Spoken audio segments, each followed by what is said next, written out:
नमस्कार।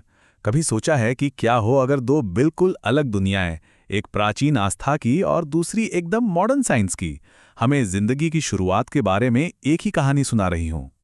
और यही वो सवाल है जो आज हमें खींच लाया है। क्या हजारों साल पहले लिखी गई कोई कहानी आज की साइंटिफिक खोजों से मेल खा सकती है? सुनने में थोड़ा अजीब लगता है ना? तो चलिए इसमें जरा और गहराई से उतरते हैं। तो सबसे पहले हम एक ऐसी समानता को देखेंगे जो सच कहूं तो चौंकाने वाली है।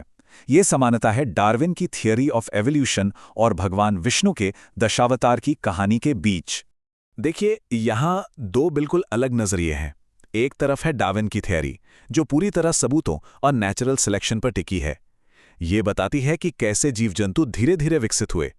और दूसरी तरफ है दशावतार की कहानी, जो विष्णु पुराण जैसे ग्रंथों से आती है, और इसमें भगवान के अवतारों के जरिए जीवन के विकास को दिखाया गया है।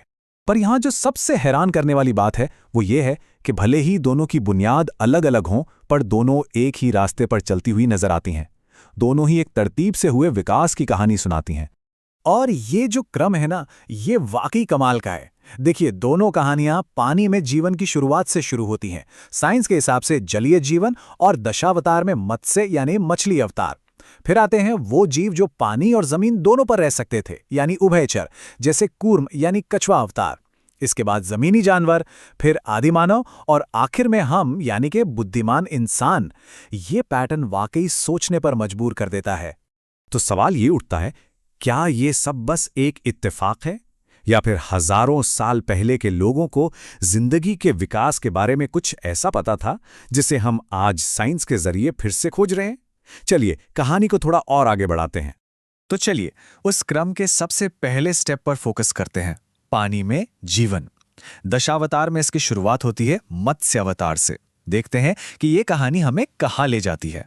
मत्स्य, जिसका मतलब ही है मछली, ये विष्णु का पहला अवतार माना जाता है, और इसकी कहानी जुड़ी है एक महान जल प्रलय, एक बहुत बड़ी बाढ़ से।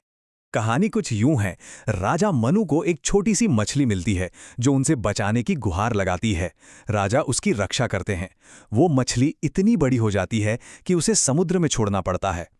तब वो मछली अपना असली रूप दिखाती है और मनु को बताती है कि जल्द ही एक भयानक बाढ़ आने वाली है जो सब कुछ डुबो देगी। वो उन्हें एक नाव बनाने को कहती है, और जब वो प्रलय आता है तो वही मछली उस नाव को खींचकर मनु और धरती के सारे जीवों के बीच को सुरक्षित हिमालय तक पहुंचाती है। लेकिन कहानी यहीं खत्म नहीं होती। बाद के ग्रंथों में, जैसे पुराणों में, एक और मजेदार बात जुड़ जाती है। मत्स्य अवतार सिर्फ जीवन ही नहीं बचाते, बल्कि वो हयग्रीव नाम के एक राक्षस से वेदों को भी बचाते हैं। यानी ये सिर्फ बायोलॉजिकल सर्वाइवल की नहीं, बल्कि ज्ञान और धर्म को बचाने की भी कहानी बन जाती है। अब यहां से कहानी और भी ज्यादा दिलचस्प हो जाती है, क्योंकि जब हम भारत से बाहर की दुनिया को देखते हैं तो हमें इसी कहानी की गूंजें सुनाई देती हैं। सवाल ये है कि क्या ये प्रलय की कहानी सिर्फ भारत में ही सुनाई जाती थी, या दुनिया के दूसरे कोनों में भी लोगों के पास ऐसी ही कहानियां थी?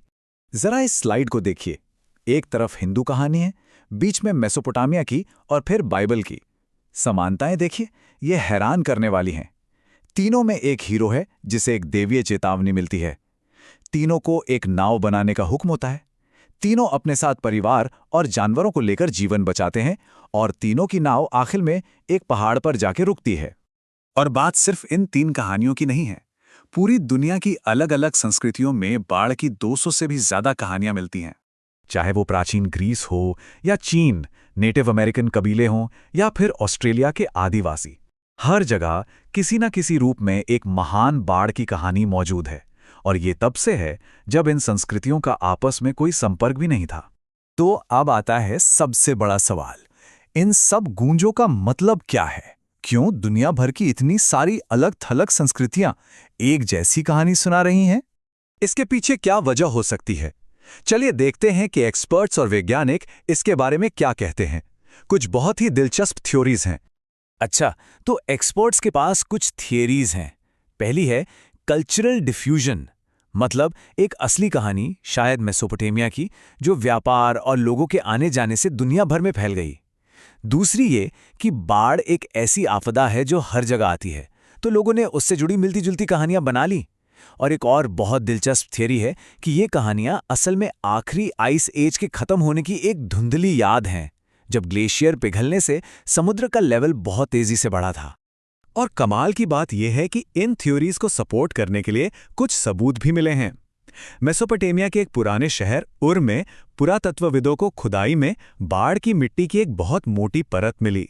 ये इस बात का इशारा है कि वहां वाकई एक भयानक बाढ़ आई थी, ठीक उसी जगह जहां बाढ़ की सबसे पुरानी कहानी लिखी गई थी। एक और बहुत मजबूत साइंटिफिक थ्योरी है ब्लैक सी डेल्यूज हाइपोथेसिस।